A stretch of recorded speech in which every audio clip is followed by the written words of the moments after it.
Hello viewers, আশা করি আপনারা সবাই ভালো আছেন। আপডেট টুডে ইউটিউব চ্যানেলের আবারও একটি আপডেট ভিডিওতে আপনাকে স্বাগতম ভিউয়ার্স।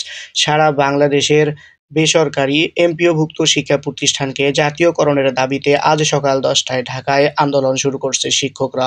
তো ভিউয়ার্স, এমপিওভুক্ত শিক্ষকদের এই আন্দোলনের মুখে অবশেষে আজ দুপুর ১টা থেকে ১:৩০টার মধ্যে শিক্ষা উপদেষ্টার সঙ্গে শিক্ষক প্রতিনিধিদের এক বৈঠক অনুষ্ঠিত হয়। বৈঠকে কী সিদ্ধান্ত নিলেন শিক্ষা উপদেষ্টা? আসলেই কি জাতীয়করণ হচ্ছে শিক্ষা প্রতিষ্ঠানগুলো, সেটি কবে থেকে জাতীয়করণের কাজ শুরু হবে এবং তার আগে কি সুবিধা দিতে যাচ্ছে এমপিওভুক্ত শিক্ষা প্রতিষ্ঠানের শিক্ষকদেরকে, তার বিস্তারিত থাকছে এই ভিডিওতে।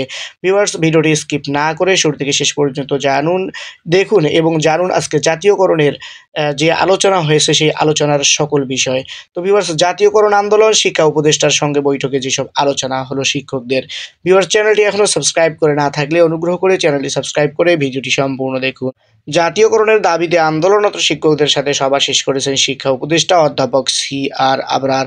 দুপুর ১:৩০টার একটু আগে শুরু হওয়া এ সভা শেষ হয় পৌনে ৩টার দিকে। সভায় মাধ্যমিক ও উচ্চশিক্ষা বিভাগের উপসচিব মাধ্যমিক ২ সৈয়দ এ.জেড মুর্শিদ আলী উপস্থিত ছিলেন। সভা শেষে ব্রিফ করার প্রস্তুতি নেওয়া হয়েছে সংশ্লিষ্টদের পক্ষ থেকে।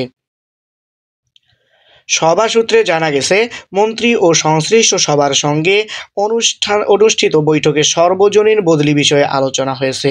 পাশাপাশি বাড়ি ভাড়ার ইস্যুর বিষয়টিও আছে।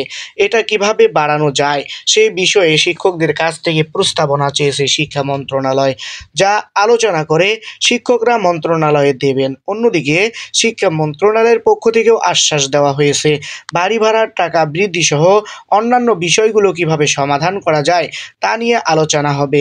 একটি সূত্র জানায়, সবার শিক্ষকদের দাবিগুলো মেনে নেওয়ার জন্য প্রাথমিক পাওয়া গেছে। ধীরে ধীরে তা বাস্তবায়ন হবে বলে জানায় ওই সূত্রটি।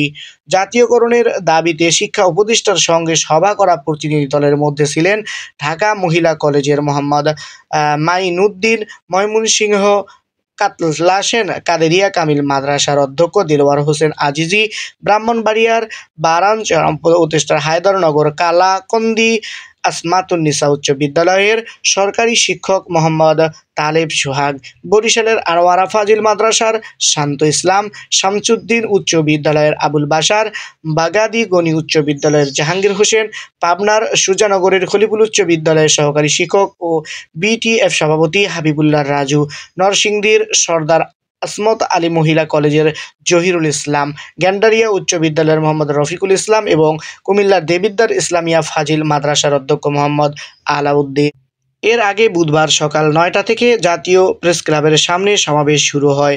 সমাবেশের এক পর্যায়ে শিক্ষকদের ১০ সদস্যের একটি প্রতিনিধি দল আলোচনার জন্য মন্ত্রণালয়ে প্রবেশ করেন। জানা গেছে, ২০১৮ সালে জাতীয় প্রেসক্লাবের সামনে টানা ২০ দিন অবস্থান ও অনশন কর্মসূচির মাধ্যমে সরকারের পক্ষ থেকে শিক্ষকদের জন্য ৫% বার্ষিক প্রবৃদ্ধি ও ২০% বৈশাখী ভাতার প্রতিশ্রুতি বাস্তবায়িত হয়। সে সময় সরকার শিক্ষা জাতীয়করণের প্রতিশ্রুতিও দেয়, কিন্তু পরবর্তীকালে তা বাস্তবায়ন হয়নি। সরকার পতনের পর অন্তর্বর্তী সরকারের শিক্ষা উপদেষ্টার সঙ্গে বৈষম্য নিরসনের বিষয়ে আলোচনা হয় এবং ২০২৪-২৫ অর্থবছরে উৎসব ভাতা এবং ২৫% বৃদ্ধি ও পরবর্তী বাজেটে বাড়ি ভাতা ও চিকিৎসা ভাতা বৃদ্ধি সহ শ্রান্তি নিবেদন ভাতা কার্যকরের ঘোষণা দেন তিনি। শিক্ষা উপদেষ্টার সুস্পষ্ট ঘোষণা সত্ত্বেও ২০২৫-২৬ অর্থবছর শুরু হলেও সরকারি নিয়মে বাড়ি ভাড়া, চিকিৎসা ভাতা, শতভাগ উৎসব ভাতা ও শ্রান্তি বিনোদন ভাতার প্রজ্ঞাপন এখনও জারি করা হয়নি বলে অভিযোগ শিক্ষকদের। এ অবস্থায় দাবি আদায়ে আবারও রাজপথে নামার ঘোষণা দেন শিক্ষকরা। তো ভিউয়ার্স, এই ছিল শিক্ষা প্রতিষ্ঠান জাতীয়করণের সর্বশেষ আপডেট। পরবর্তী শিক্ষা ও চাকরি সংক্রান্ত সকল আপডেট সবার আগে পেতে চ্যানেলটি সাবস্ক্রাইব করে সাথে থাকবেন।